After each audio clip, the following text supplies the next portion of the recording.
So, ladies and gentlemen, our final topic is on the theme of how do we support the ecosystem and not just the program. And this is presented in partnership with MTN. Again, we hold our pattern. We lead with a sponsor introduction. We then go to our panelist, our panel discussion, which is preceded by a poll. So to deliver the sponsor introduction, it's my pleasure to welcome to the stage Marina Madale, Group Sustainability and Corporate Affairs Executive at MTN. And Marina leads MTN's sustainability and CSI strategy across its operations in Africa and the Middle East. Her work focuses on advancing MTN's commitment to improving lives through digital skills and digital jobs and national priority areas. She's played a central role in the launch of the MTN Skills Academy, a flagship initiative which is designed to equip young people with digital and financial skills to enhance employability and entrepreneurship. Marina, thank you so much for being here with us. Let's give her a warm round of applause.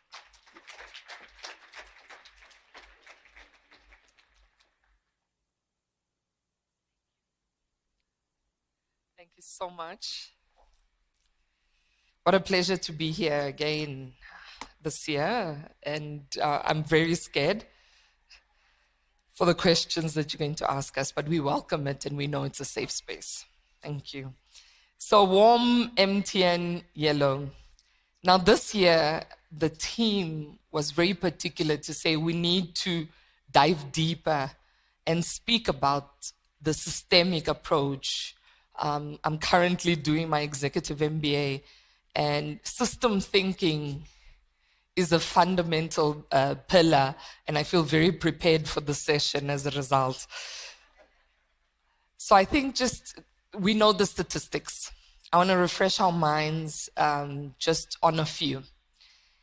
We know in particular that South Africa is one of the highest youth unemployment rates globally. More than 6 in 10 young people under 35 are excluded from formal work. We also know 81% of grade 4 learners cannot read for meaning. That one, I think, is probably the most reoccurring one that we hear everywhere. And I think what's critical is that these are not just gaps that can be closed by scaling individual projects alone. They reflect structural breakdowns across education, skills, connectivity, labor market access, and governance. For MTN, we fundamentally believe in education, in digital skills, in entrepreneurship. And we've seen real impact, but we've also had to confront an uncomfortable truth. Even strong programs barely move the needle when the surrounding system is not enabling success. And I think it's really critical for all of us, and we've seen this in MTN, and much like other corporates, we strive to be responsible corporate citizens. We start with well-designed programs. We strive to demonstrate success. We scale responsibly, and still we fall short from a systemic change perspective. And I think quite recently we did some work with Trialogue, and we call it our 3 white papers, just looking a little bit deeper into the education ecosystem. And I want to touch on just a few points. It looks like I'm already running out of time. I think the first, that connectivity without pedagogy doesn't work. Devices without teacher confidence fails, and I personally saw this firsthand in Engoba in the Eastern Cape when we handed over Multimedia Center, and there was a debate as to who will do the demonstration on the equipment that we had just installed. Now, content without contextualization is underused, and pilots without state alignments don't sustain. And so when you look at the bottom line, are there systemic changes in place? Are programs being defined and designed holistically? And if we continue to fund programs in a fragmented system, we will continue to get fragmented results. The question is no longer what program works. The question is, what does it take to shift the conditions that determine whether a program can succeed at all? This is the conversation we need to have. Thank you.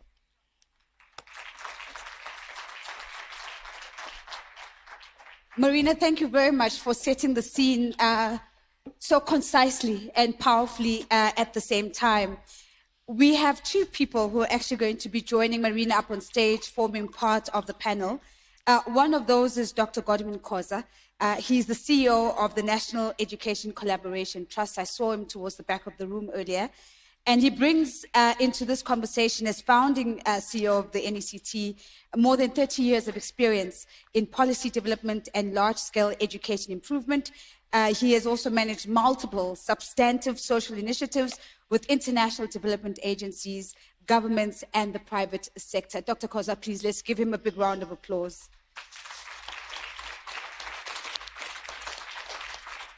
As Godwin comes up, he is also going to be joined by Omashani Naidu, the Executive Director for SchoolNet. Omashani has taught mathematics and computer sciences before moving into broadcast education at Mindset Network, where she presented mathematics lessons on television and developed curriculum materials across print and video media. She serves as a master trainer for Microsoft, Google Education, Adobe, and Intel, and is the iEarn country coordinator for South Africa. Let's give Omashani a big round of applause as she comes up. Thank you so very much. And as usual, I'm going to remind us about the questions. I don't think much reminder is needed at this point because everyone has been so excellent about sending really strong questions.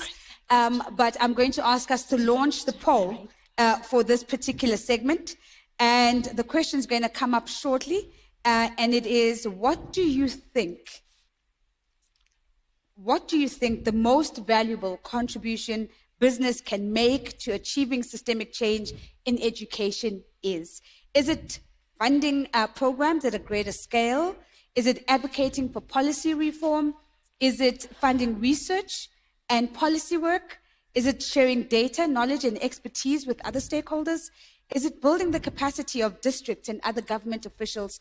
Or is it about building the capacity of implementing organizations? What do you think the most valuable contribution business can make to achieving systemic change in education is? And so as we see those numbers, really interesting there. We seem to have a change of heart on data, but we'll see how that carries through. I'm going to let it run in the background for some time as we settle into the conversation. So Marina, maybe let's pick up a little bit where you left off, and thank you for that framing. What we do know is that MTN has committed a significant amount of resources to education, to skills development, and to entrepreneurship, and MTN has done this over a long time period, over a number of years. An honesty assessment. Have these delivered results? Point blank. But also, if we consider, I mean, we heard Yana was telling us about the size of the bubble of what's actually required.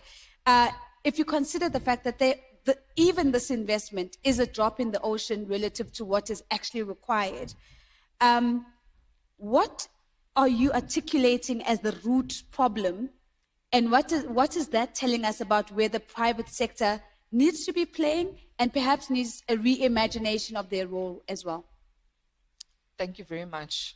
I think every bit of assistance works. So if you ask the point blank question, do you feel it's been effective? I would say yes. I think COVID-19 redefined how we look at education. And I think, with the MTN online school, it went straight in there to provide a solution. And you've got over 800 into 900,000 learners, teachers, and parents on these platforms making use of it every day. Now, platforms are critical, one. Two, need to be integrated. And I think this was a comment I was actually remarking to a colleague, that when I was in Ngoba, it wasn't us giving a multimedia center. It was us giving an ecosystem, which included teacher training, because after all, a multimedia center is not about teaching computer literacy. Yeah. It's about teaching the power of technology to unlock every subject and to drive excellence and quality education at the end of the day. So looking at teacher training, the devices, the mechanisms, the connectivity, all of it holistically is absolutely critical. And then I think the last part is innovation. Sitting with the Eastern Cape the Department of Education, we saw they went and hired a formal Google lead, and they've built their own dashboard, and they're starting to see what companies, organizations, NGOs are playing in their space where education is concerned, so that you don't start seeing the programs in a fragmented manner, but you start seeing an integrated and collective response. And I think those kind of innovations need to be amplified even further. Sure. I think you raise such interesting things, and before I'm going to come back to this, but you know, you talk about an ecosystem thinking. That's part of the work of reimagination, that got to think differently about the challenge in the first place. And I think when I listen to the conversations we've heard today, we know that that is the ideal, but it also comes with this complexity. Like, how do you measure your contribution to the ecosystem as an example? But what I'm hearing you say around the dashboard and the collective view that enables is that that's really interesting in terms of an opportunity to avoid duplication, to reduce duplication, to drive the collaboration. So when we talk common purpose, it's an informed common purpose about who is where doing what. So I hope we get to come back to that and excavate it a little bit more. But let me go to Godwin next, because Godwin, we saw the NECT making quite an intentional strategic pivot away from working at a programmatic level and saying, we're actually going to work with the district, with the department, and intentionally positioning in itself as a systemic player. What did that require from yourself and the team, both from a reimagination perspective, but also just from an operating architecture and mechanism? How did you need to reimagine the organization in order to make that transition? Yeah, look, I mean, it took quite a bit in terms of reorganizing the NECT to deliver that. But perhaps to start with the main motivation. Sure. You know, I mean, we got to that point, you know, essentially after reflecting on what we were getting, how far we were, you know, going with the schools, what impact we're having, and so on, and realizing that there are actually a fair amount of the results that we see at the classroom level, which are actually a reflection of what happens upstream, above the school, at the circuit level, at the district level, and at the provincial level. So Marina spoke about this, you know, systemic, you know, approach to things, which actually it's a lens through which to understand the complexity of delivery of education. We have about 400,000 teachers whose job are to teach kids. There's about 25,000 schools that have to deliver education. And there's a few of us who are moving in between. There are 75 districts whose jobs are to make sure that the schools actually do what they're supposed to do. And there are 9 provinces whose primary jobs are actually to take what could be 80% of the, 80 to 90% of the 320 billion rands that's put to education. So if you look at that, and if you look at the work that we do through corporate social, you know, investments and other funders and so on, which brings in about 6 billion of the 13 billion to basic education. Sure. Really, I mean, to move the dial here, I think you're going to have to leverage, you know, the system. And that was the observation that we made. So we got closer to it, and we saw the gap, and we thought, actually, in order to change what we see as a result at the school level, we've got to work upstream. So anyway, the NECT had to think about this, had to talk to people, had to talk to the very departments that deliver education to understand where the blockages and the shortfalls are, and And because we're such a nimble, platform with quite extensive networks in the country, we've been able to identify individuals who work at that level, connect them to start assisting those levels of the education system to look at the gaps, to find solutions, and so on. So organizationally, that's one thing that we had to do. But there's also one important soft change we have to bring about, is to up our game in as far as a building trust. Sure. And asking, the Yeah. various levels of the system to open up and to really expose themselves. I mean, we now know where the gaps are, and different to like investigative, assessments. We go to them and say, here are the gaps, here are the opportunities, and this is what you can do. So those are the changes that we could make from the side of the NCT. I want to ask what might sound like a silly question, but I hope you're going to indulge me. The assumption is that it would be significantly harder to operate at systemic level than just programmatically, just going directly through the school gates and working with the key stakeholder of a school governing body and parents and communities.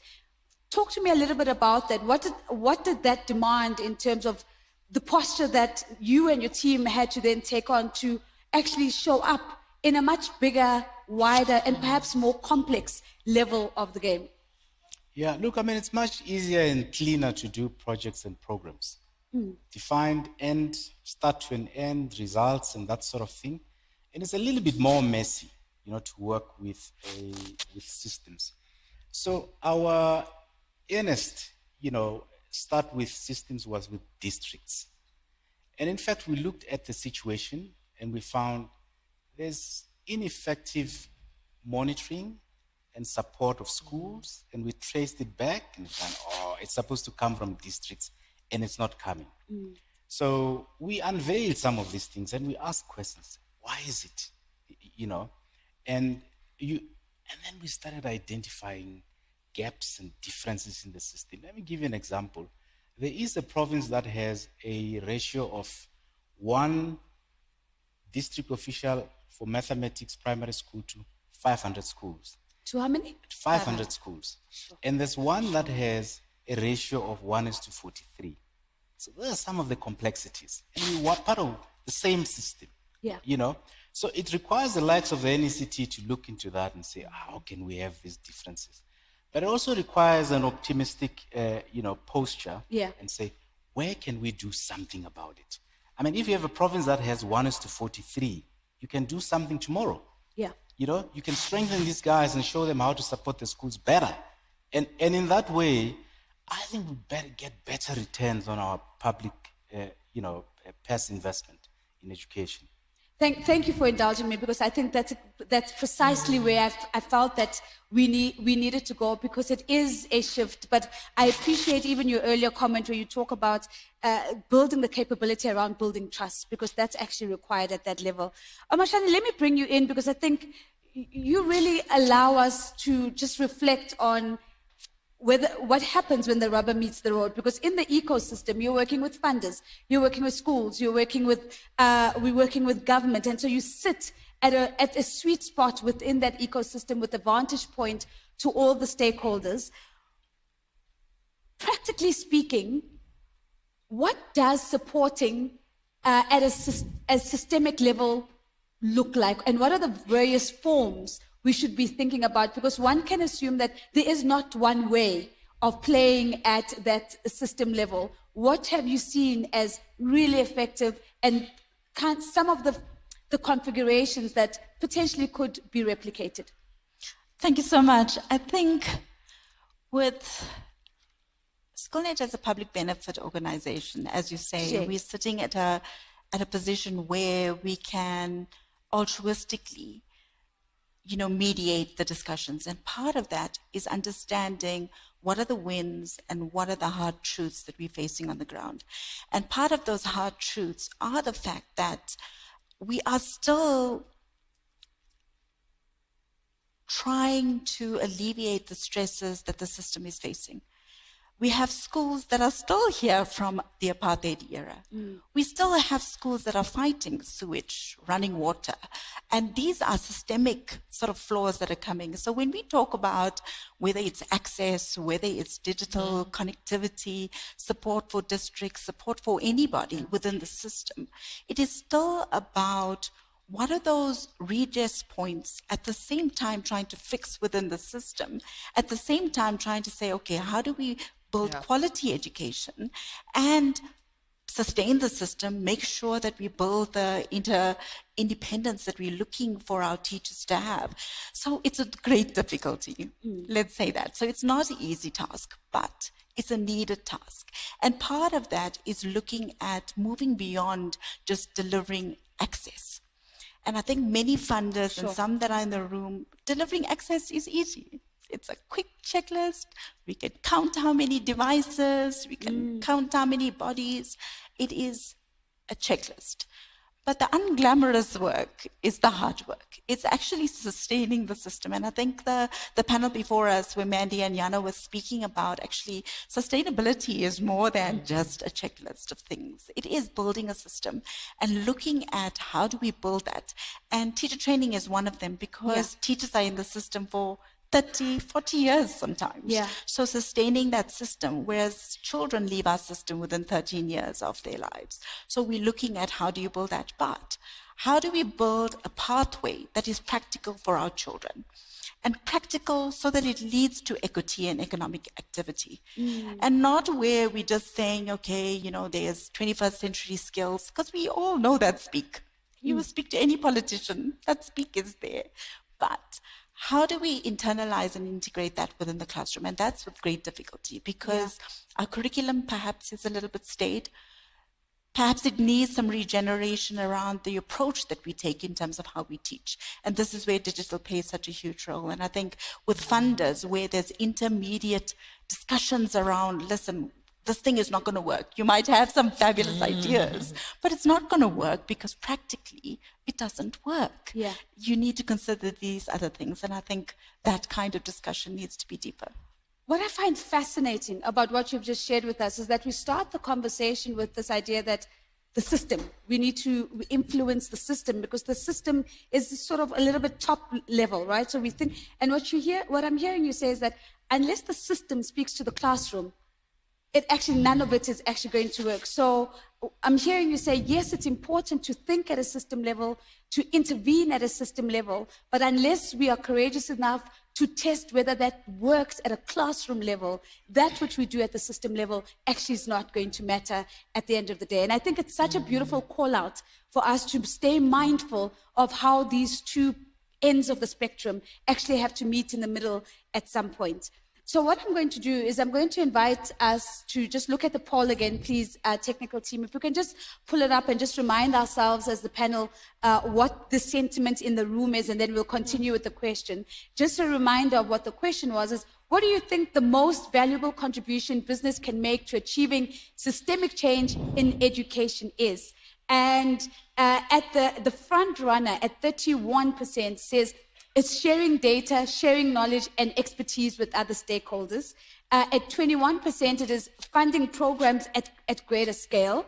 19% is saying building the capacity of implementing organizations, which I think is quite interesting. I'd love to hear your thoughts on that, as Godwin.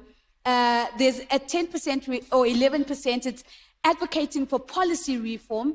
And, I think it's going to be quite interesting, Omashani, to hear your voice on the advocacy piece, because advocacy is also one of those, I think the English word is ephemeral things, like really intangible things to begin to fund. So what do you make of the fact that that sits at 11%?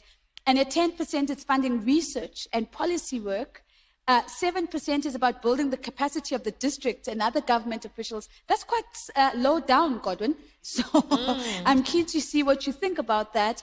And then, of course, I think that actually is the lowest one. That is the lowest. That is building the capacity of the district and the government officials. Actually, Marina, before I bring a question to you, snapshot judgment reaction. What's your reaction to this? Two things stood out for me. The first is that if you combine research and data, that makes up 41%. Aye, Marina, wait. I can see the logic of it though, right? No. I also see it. Yeah. But what I'm wondering, if you do apply the systems thinking lens when you look at data and research, is it a case that we really don't know the stats and the data? Question mark, you know? I'm wondering whether it is the underlying root causes and the factors that lie beyond the data and the research. I Okay. think in the education space, if you even read Trilog's book, it says 40+% of corporate social investment is in education. Sure. You know, Yeah. so we're saying allocate mostly to research and funding. It's a question mark in my mind.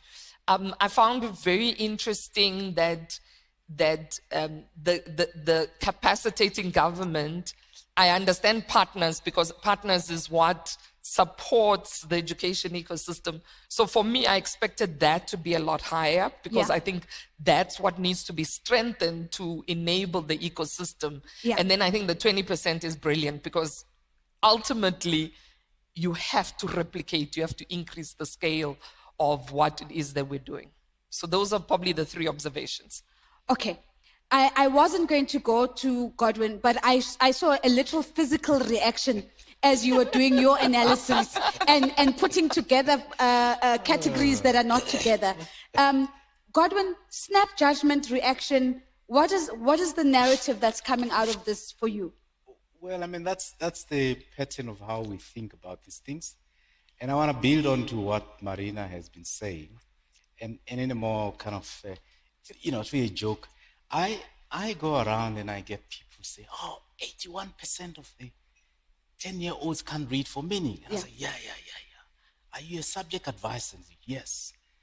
Are you a language subject advisor in Xitsonga? Yes. Tell me how many kids can't read for meaning in Xitsonga. Boom. You know? So I was like, listen, this data must not be in the air. This data must be practical.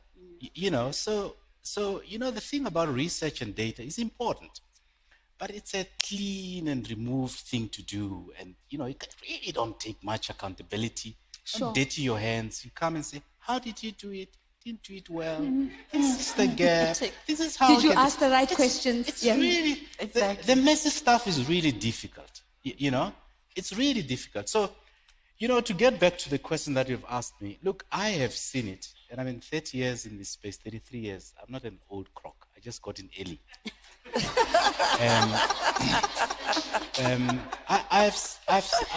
I've seen it. So my argument is that you've got between 6,000 and about 8,000 people who wake up every day to go into district offices, to go and take care of our schools. Yeah. And to translate a big part of the 320 billion rands into value. And I think it's not happening, So that, for me, professionally, it's a point to leverage. Yeah. And perhaps above that, which is the provinces. And it's one thing to recognize and suggest that we must leverage there, but how can we do that? Some of the practical ways in which we can do that is when we do programming at a provincial or even regional level, we got to push the provinces and the districts to actually say and show how they want to bring about change in a sustainable way. Yeah. So that whatever we do plugs into something that is like meaningful. We have gone to 47 of the 75 districts, and we collected what were 22 critically important management documents. We reviewed all of that. What we saw out of that was very shocking. So these 47 districts operate at a wide, continuum. There's districts that battle with what we call hygiene issues. Yeah. The meetings don't happen. Management meetings don't happen. The agenda is bad. There are no, to-do list. There's no follow-up. People are running around and that sort of thing. And then there's those that are battling with like middle-level issues. The plans are not aligned to the provincial plans and the national plans. Sure. There's no vertical alignment. Doesn't filter down to schools. There's no horizontal alignment and so on. And then there is generally a majority of the districts will battle with culture issues. You ask them, what's an excellent district? They haven't formulated that. There's no sense of what an excellent district is. So my question is, and my professional commitment is, how do we turn that around? And I do think that it's possible to turn that around, even if it's going to take 20 years. Yeah. I want to walk into the Pick and Pay shelves, and when I meet with a district official, I want them to speak like an education official. You know, I don't want them to talk like a local government official, somebody who doesn't care and that sort of thing. How do we drive a discourse? There are people they are being touched by your comments. Sorry. So I think that's a higher order, development we need to get to. So, so in the middle of choosing tomatoes and onions, you must sound like a district official. This is what I love. But you rightfully are pointing out that it actually starts as a culture. It's a culture issue. And this is why it's so interesting to also just, as a sidebar, follow the work of the Auditor General of South Africa and the extent to which the AGSA is trying to shift the culture within all sorts of government departments. Because if we don't get it right there, what are the chances that you're going to show up as anything while you're at Pick and Pay or anywhere else? I'd love to have your split judgment here, but honestly, I'm keen to hear what you think about the advocacy, in particular for policy reform and the fact that sits at about 11%, and anything else that stands out to you as a surprise or of interest. Okay, let me. Oh, sorry. Not you, Godwin. No, let me not take you. No. Godwin has spoken. Okay, Godwin, stop it. You can go. Go ahead, Omashadi. Okay, so let me speak to advocacy first. Yes. And I think the fear around advocacy in many of our engagements is that many of us see it as a soapbox. Some people have a political agenda, some people have their own agenda, some have multiple sort of pinpoints in terms of what they want to get through. And in stakeholder engagement as well, we gather, we talk about what's fabulous, what's not fabulous, we identify the gaps, we create the frameworks and how we're going to fix it. And then we come back next year, it's the same story. So advocacy for the sake of talking is a waste of time. It's a waste of everybody's time and the budgets that are aligned to it because there's catering involved. So when we talk about, so advocacy for the sake of it, there is an awareness that's needed. And I think many of our people, in education particularly, don't even know some of the policies that are there. So when we call for policy reform, good people, we firstly need to understand the fabulous policies this country has. Place, yeah. Magnificent. Our constitution is the best in the world, but let me ask you, how many other countries have adopted the constitution that they claim is a fabulous one? Why? It's fabulous for us, because they had a hand in perhaps developing it, but it's not working for our people. So if it's not working for our people, how fabulous can it be? Yeah. So, and this is why when I look at the various sort of elements, yes, policy change, okay, but first understand what policies we have, because we have magnificent ones. We don't articulate what the action points are perhaps to implementing it, but none of those elements. I would like systemic reform, because systemic reform means looking at what's working within the system and trying to see how do we alleviate those stresses that's best for our children. Yeah. And those stresses that are best for our babies that are leaving school and moving into employment or unemployment, because we have a fabulous, educated, unemployed sector. So how? We're not even looking at what's not working. What's not working? We know what's not working. Yeah, yeah. So we need to fix those elements, and advocacy is not one of them. Sorry, it doesn't quite cover it. I feel so bad. I feel like from now on, all of these meetings won't have catering, and that was not that was not the intention of today. We need catering in the meetings. But let me go to some of the questions online, which I think are fantastic. So for you, Marina, there's a question from Seram Mtinto. And Siri says, telcos, tend to generally speak about ecosystem support, and she puts it in inverted commas, yet in practice, they tend to still operate in silos, at times even duplicating efforts. For example, deploying to the same schools. In your view, what needs to fundamentally change for your sector to do a better job of collaborating? And thank you for the question. I think as someone who was also in the sector, it's a good question from her. I think the biggest thing is to look at education not only as a system, but also as a value chain. Yeah. So, for example, our red competitors do a lot of work in the ECD space. MTN does a lot of work. There was some chuckles. I hope I'm accurately reflecting, because you must know one thing companies do is we benchmark. You know, so that's why I was describing the value chain. Sure. We benchmark, we look what others are doing, and so we see them playing in the ECD space. We're playing in the sort of high school, well, primary school into high school level. So you actually need sometimes to split the value chain and to do your parts in parts. That's part number one. Yeah. Number two, I do think there is greater collaboration that needs to happen. Obviously, in a country like South Africa, it's heavily regulated. There's competition commission and all of that. But when it actually comes to the social, sustainability, environmental space, we're not competitors. The size of the problem is simply too big. So I do agree that more needs to be done. Yeah.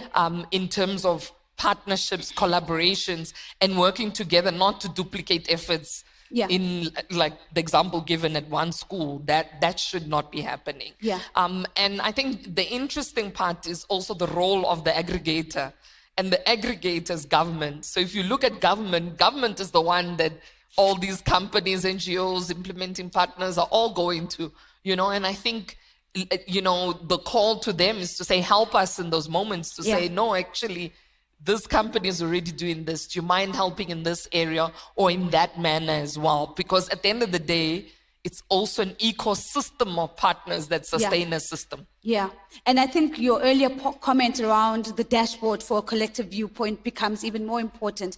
I don't want to move on, because I want to just, I want to really squeeze this one in, because I think it's related to this, where we are in the conversation.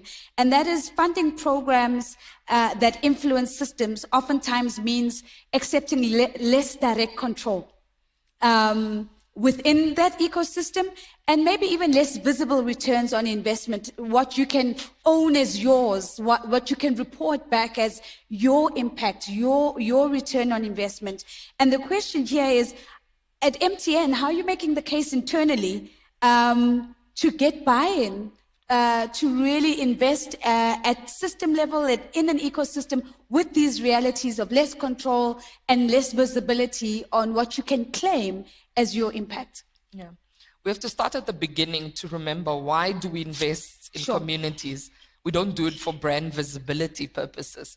We do it for uplifting people, for improving access to quality education, addressing unemployment and so forth. So we always start with the end in mind, to say, what is the outcome we're trying to achieve? And then the investments follow the outcomes.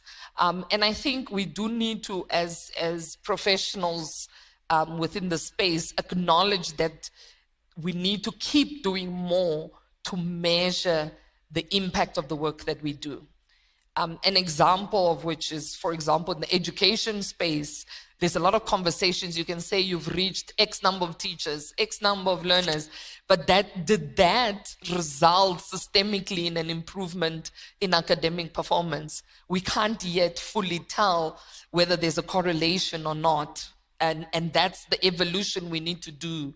And in business, we keep telling the story of impact at an MTN level, and we need to keep showing, and this is the conversation we've been having with the team, is to say we need a dashboard, just like the financial performance dashboard, to say this was the target, this is where we're sitting, Are we on par? Are we not? And those traffic light systems, if we start speaking to the business in the language they understand of trackers and dashboards and so forth, and show indicators and impact, I think we'll get even more buy-in. Yeah.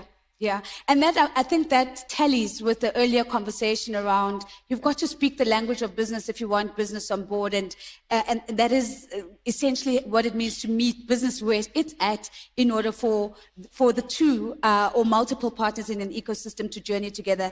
Godwin, there's a number of questions for you, so I'm going to just try maybe just land two before I move on from you. So the one from Benita Reddy Williams says, Godwin.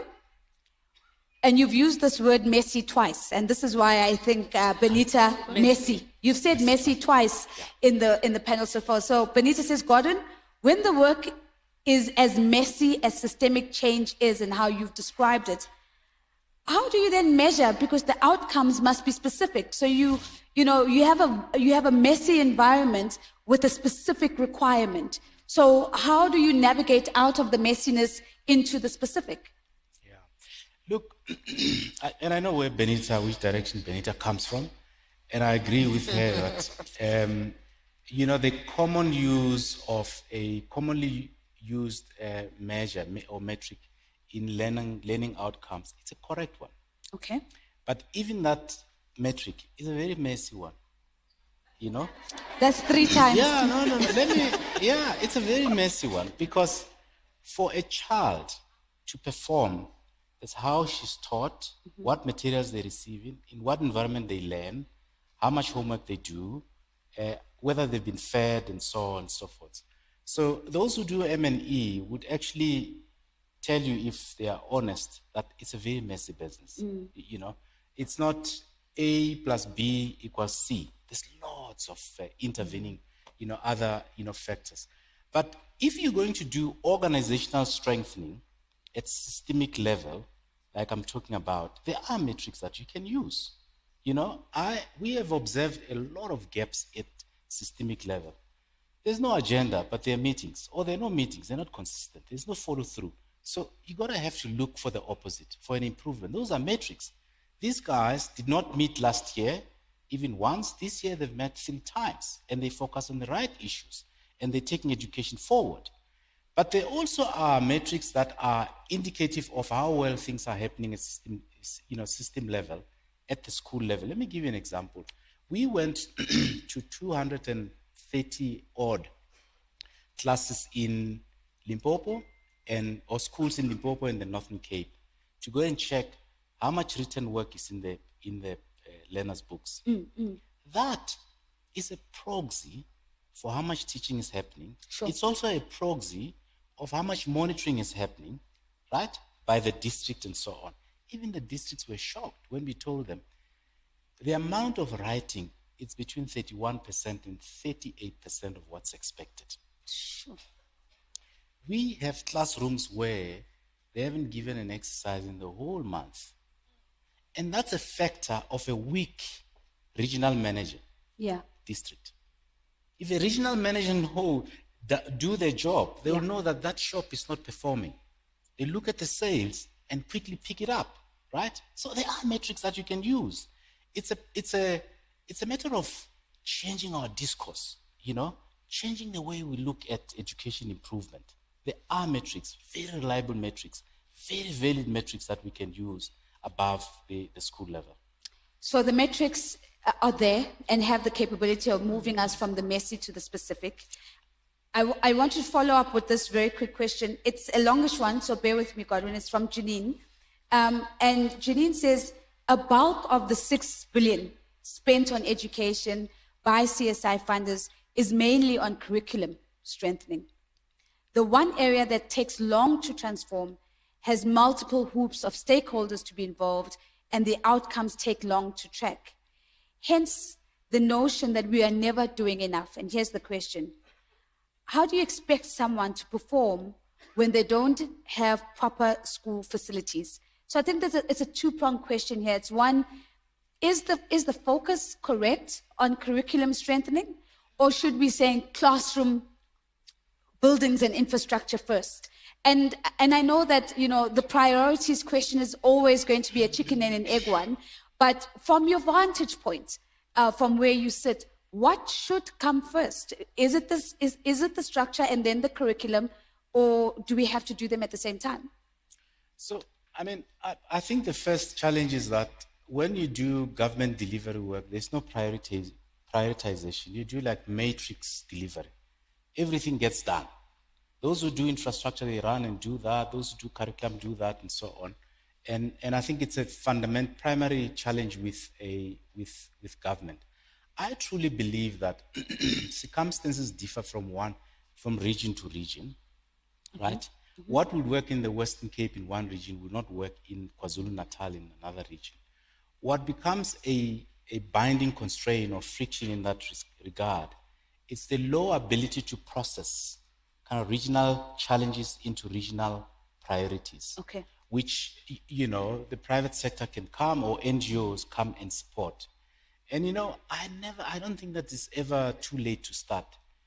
We've got to build programming capabilities at district and provincial level so that they lead in terms of how we bring about change, and they create clear opportunities for those who are coming to assist to hook in and support a coherent, you know, education improvement, you know, planning.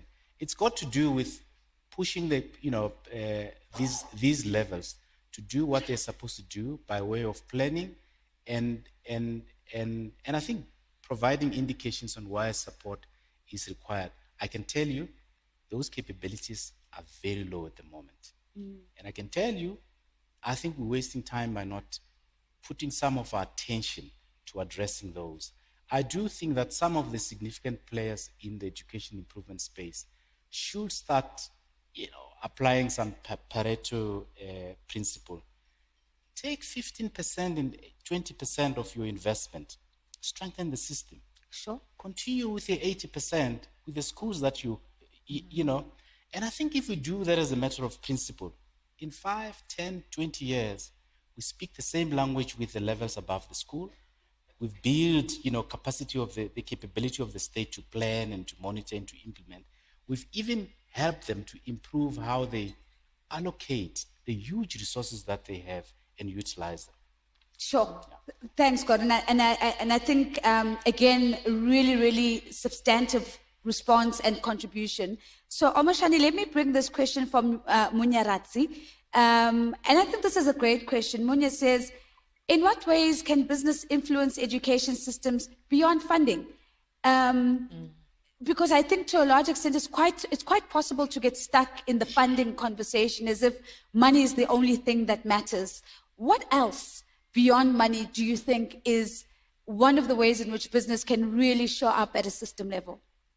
Well, I think funding is a huge aspect, but there's nothing stopping businesses from adopting schools. I know this was our president's program a while back, but, you know, adopting schools doesn't mean where it's monetary. It could be, we wait until the 18th of July for Nelson Mandela Day, and then suddenly everybody's abuzz with what are we going to do to help the world. But we need to be doing things sustainably. And so if a business adopts a school in an area, then you make it your own, fixing the fences, growing the plants, making it an environment that your child would be proud to be in, and you would be proud to have your baby in there. So looking at volunteerism, painting, fixing desks. I mean, fundamentally, sometimes when we go to schools, it's a matter of screws not being there for the desks to be fixed.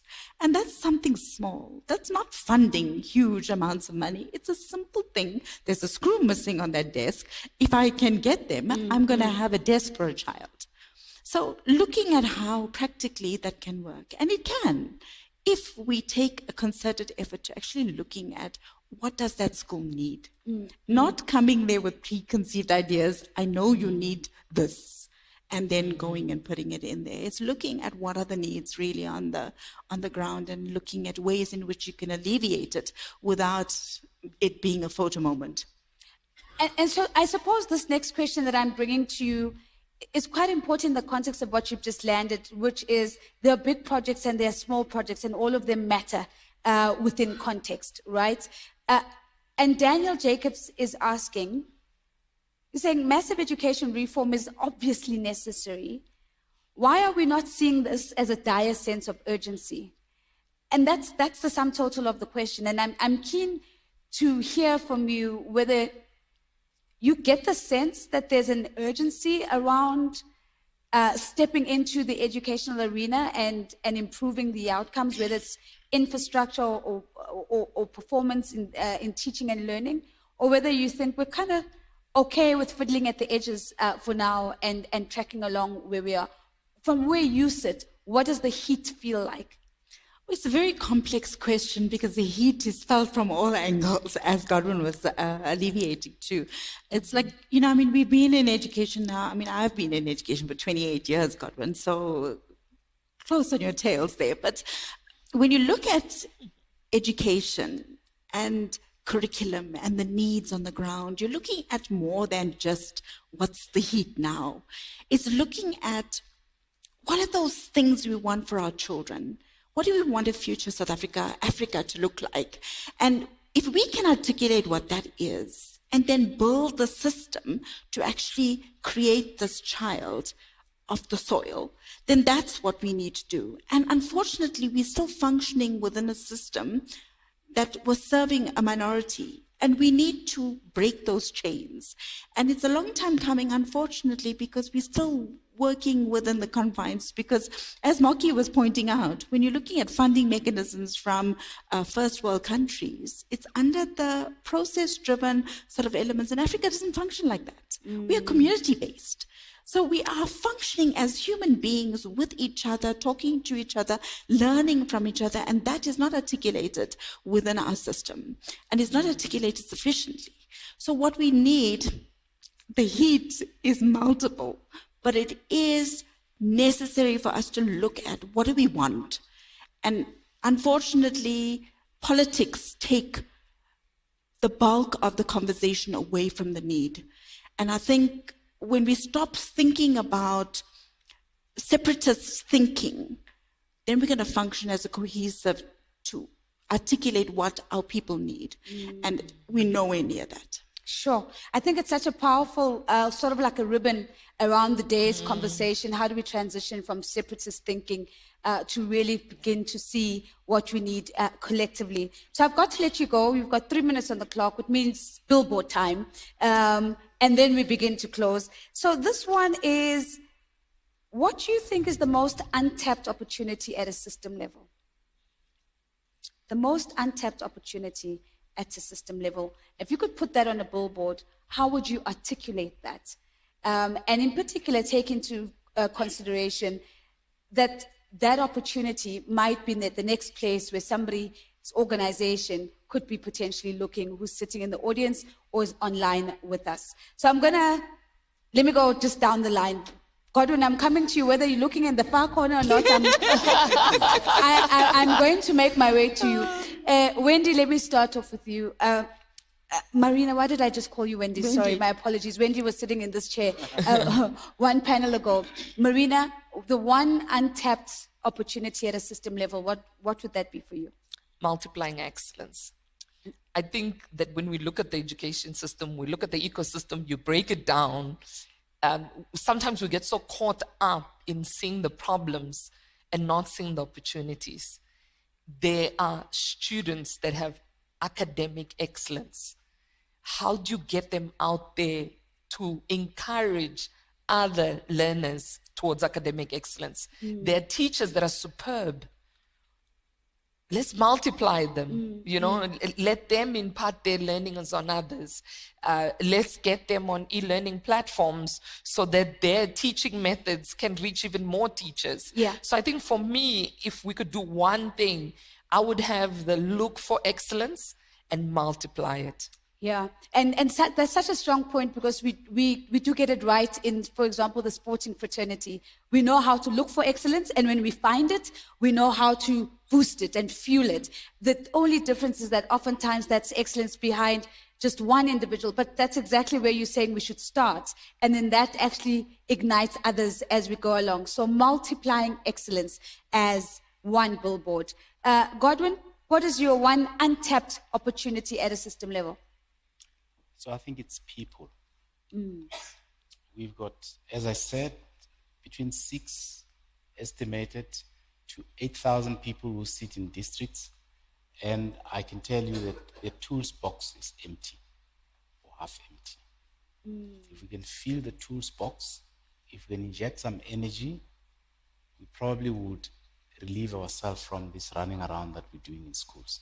And when you say toolbox, you're referencing skills in particular?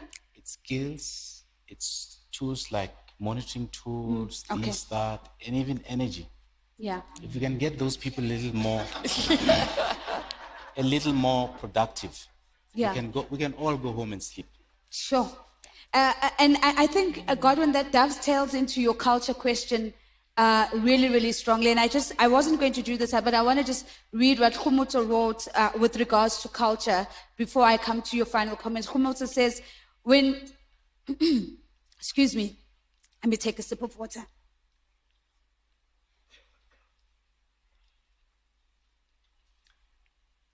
When Dr. Godwin speaks about culture, it is important that we approach it holistically. Culture is not abstract. It is built through arts, sports, and cultural activities at school level. Over time, many of these activities have become increasingly privatized. As a result, regional and provincial platforms have been weakened, and access has become uneven. Yet these spaces are where identity is shaped, talent is nurtured, and social cohesion is built. If we recognize that, then our foundation is set. And I think that's really, really well said. And I would imagine, Godwin, you're nodding to Khomoto's comment. All right. Omashani, let's get you to take us home. What would you say is the one untapped opportunity when it comes to the system and interventions that can be made at that level? I think I support Marina's point of view where funding access is important. However, we must expand exponentially the fact that we must get our children's leaving schools to be there's practical pathways to earning.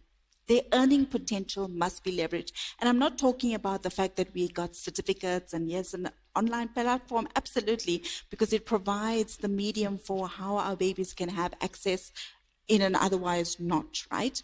But what we need is the last mile. It's not okay for us to just have an educated society where we've got babies with certificates that are unemployed. We need to get them employed.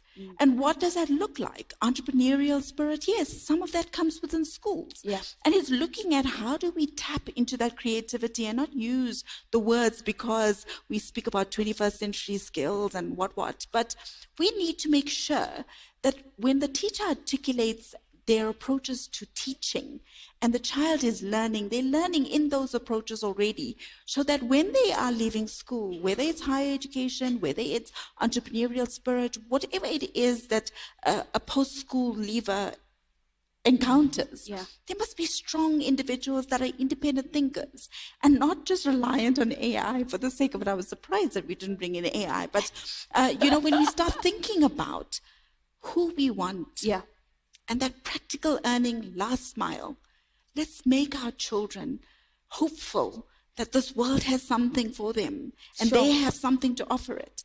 And that's not the glamorous work that many people fund, unfortunately, but it's necessary. And I'm thinking about Nonhlanhla Makakula sitting there, who had made the comment earlier on that after all is said and done, does the young person have the opportunity to participate meaningfully in the economy?